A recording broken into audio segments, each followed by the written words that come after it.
पूछो क्या होता है बिना दिल के जिए जाना। बहुत आई गई यादें मगर इस बार तुम ही आना।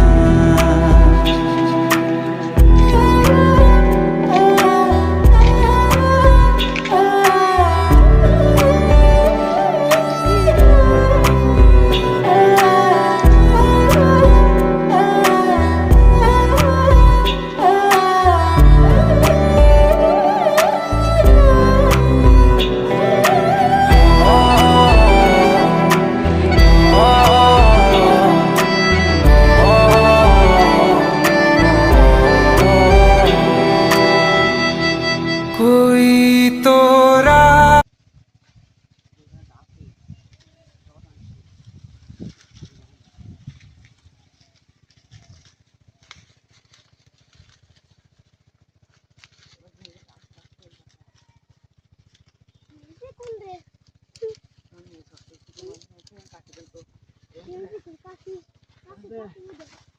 একবার ছোট আঙ্কেল চলবে, সমস্যা নাই। কাইটে ফেলাও এই জায়গায়। চলবো বাড়ি যায় একবারে, আমি খুলে লাভ আছে ময়লা